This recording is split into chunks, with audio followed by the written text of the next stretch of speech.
Hi, this is Shabna Jain. நாங்கள் இன்றைக்கி கலந்துரையாட போகிறது பாடசாலை மாணவர்களுக்கு இடையில் காணப்பட்ட போதைப்பொருள் பாவனை.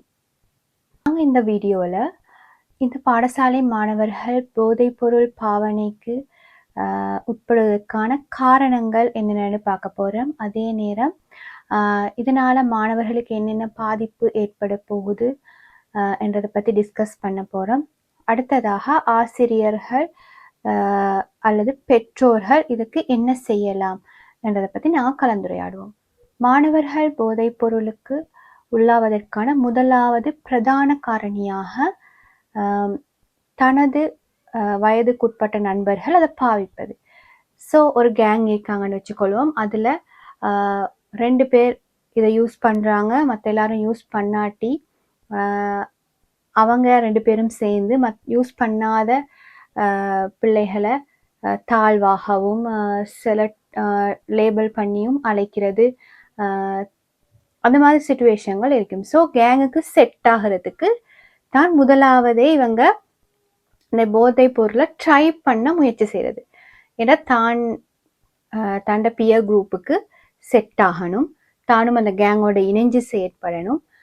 அப்போ தான் தான் யாருன்றதை அவங்களுக்கு ப்ரூஃப் பண்ணலாம் என்ற ஒரு மைண்ட் செட்டில் தான் இந்த மாணவர்கள் ஃபர்ஸ்ட் அட்டெம்ப்ட் பண்ணுறது.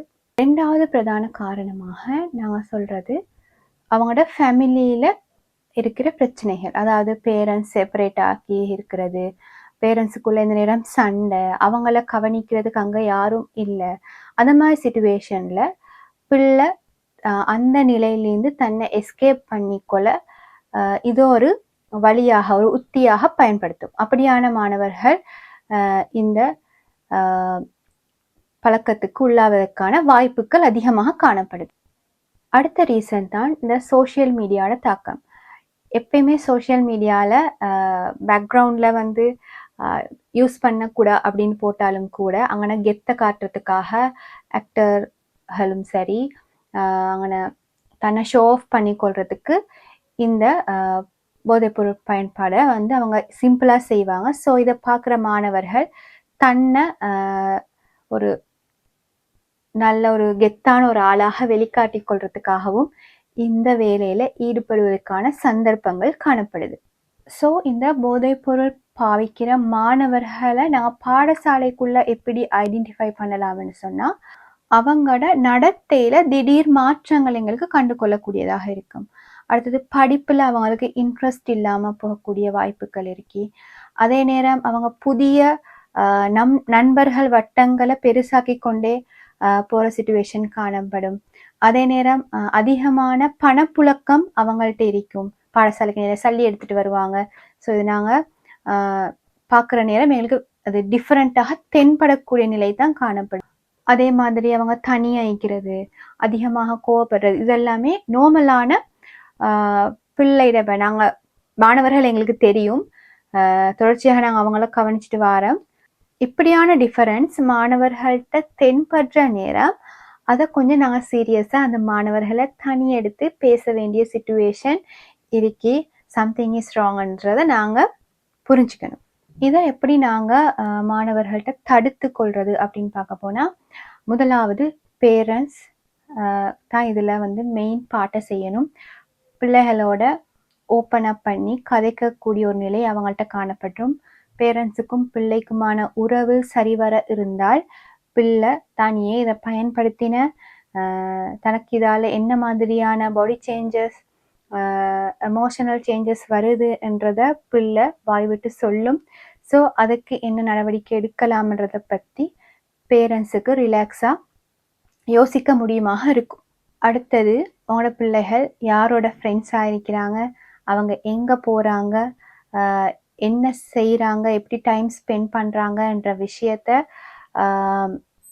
அவங்களுக்கு ஃப்ரீடம் கொடுக்கறதோட அதை கவனிக்க வேண்டியதும் பேரண்ட்ஸ்ட பொறுப்பாக காணப்படுது. ஸோ இதில் கொஞ்சம் கன்சிடர் பண்ணி அவங்களோட சூழல் எப்படி இருக்குது, அவங்களுக்கு இந்த போதைப்பொருள் பாவனைக்கு போவதற்கான வாய்ப்புகள் காணப்படுற அந்த விஷயத்த கொஞ்சம் பேரண்ட்ஸ் கவனித்து அதுக்கேற்ற மாதிரி அவங்கள சேஃப் ஜோனில் வைக்கிறதுக்கான நடவடிக்கைகளை மேற்கொள்ளணும்.